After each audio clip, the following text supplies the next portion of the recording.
सियासत में कोई भी पार्टी तब बेहतर परफॉर्मेंस दिखा सकती है जब किसी मुद्दे पर पार्टी नेताओं में मतभेद हो, लेकिन मनभेद ना हो। अंतरकलह को पार्टी के अंदर ही खत्म किया जा सके, वो बाहर ना आ पाए, जिससे पार्टी की किरकिरी ना हो, विपक्ष को वार करने का मौका ना मिले। बदायूं में इन दिनों जिले के दो कद्दावर नेता आपस में भिड़ गए हैं, एक दूसरे पर आरोप प्रत्यारोप कर रहे हैं। यह तकरार अतिक्रमण को लेकर हुई है। बदायूं में अतिक्रमण पर बीजेपी में कलह। सांसद संघमित्रा मौर्य ने किया विरोध।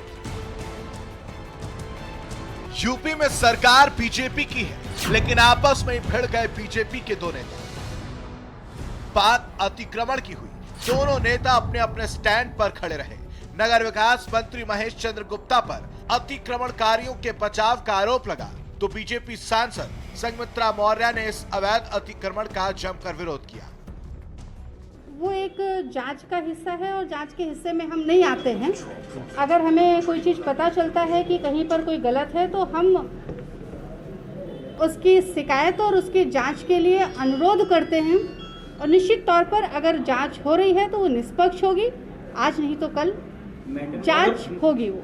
उनको जानकारी नहीं होगी कि हमने पत्र दिया है, या हो सकता है कि वो सिफारिश कर रहे हों, हमें जानकारी नहीं हो, हम दोनों एक दूसरे से अनभिज्ञ हों। बहुत सी चीज़ें होती हैं। कई बार आप हमारे पास आते हो, माननीय मंत्री जी को नहीं पता होता है, और कोई व्यक्ति हमसे काम करवा ले जाता है।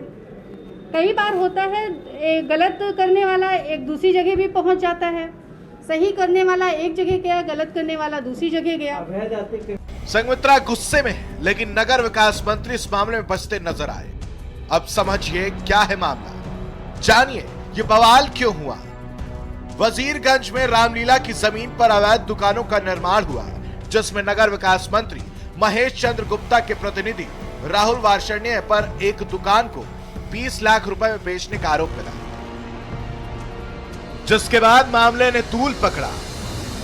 जब प्रशासन ने जांच की तो वाकई में यह दुकानें अवैध पाई गई, लेकिन जैसे ही प्रशासन एक्शन मोड में आया तो नगर विकास मंत्री महेश चंद्र गुप्ता ने अपने लेटर पैड पर जिलाधिकारी को पत्र लिखकर दुकानें ना गिराने के लिए कहा इन दुकानों को ना गिराया जाए।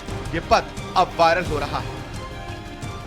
जो वहाँ से टीम आएगी, निरीक्षण के उपरांत क्या रिपोर्ट देती है, उसके बाद हम कार्रवाई करेंगे। उनकी रिपोर्ट यदि वो एडवर्स पाई जाती है, अगर उनका कहना है कि अवैध अतिक्रमण है तो ठीक है, और नहीं है, उनको रेगुलराइज करना चाहते हैं, तो नगर विकास विभाग द्वारा वो अपनी जो भी है उनके यहाँ से जो भी उसमें आवश्यक कार्रवाई की जाती है वो करेंगे, और उसके बाद फिर आगे की कार्रवाई हम करेंगे। तो नगर विकास मंत्री ने उसने सिफारिश भी की है, उनके यहाँ से एक पत्र आया है, उसमें उन्होंने ये कहा है कि ये क्योंकि नगर पालिका की पूर्व से ही जमीन रही है, तो इस पे जो दुकान बने हुए हैं इसको रेगुलराइज कर दिया जाए, उसका जो भी शुल्क है वो नगर पालिका ले ली और इसको किराए पे उठा दी। प्रशासन का अपना तर्क है, लेकिन इस मामले में बदायूं से बीजेपी सांसद संघमित्रा मौर्य का अपना स्टैंड क्लियर है। उन्होंने इन अवैध दुकानों को गिराने के लिए प्रशासन को पत्र लिख दिया, खुलकर विरोध किया, और विपक्ष भी धारदार वार से बीजेपी पर हमला कर रहा है।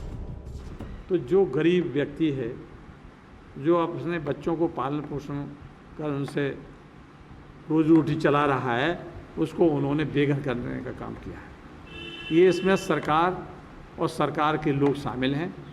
इसी तरीके से वजीरगंज में अगर कमेटी ने दुकान बनवाई है और वो अवैध हैं, सरकार ने जांच की है और किसी नेता ने शिकायत की है मुख्यमंत्री जी से, तो उस शिकायत पे क्या कार्रवाई हुई है ये देखने की बात है। तो मेरा तो कहना ये है कि सरकार के लोग इनमें सब फंसे हुए हैं, कहीं ना कहीं उसमें भ्रष्टाचार की बू आ रही है।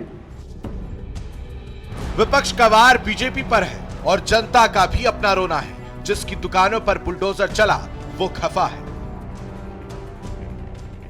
ये घर हमारे तोड़ दिए गए हैं, हमको टाइम नहीं दिया गया। दूसरी बात, हमारे पास पैसा लगाने को नहीं है, तो कोरोना के मारे हुए हम लोग।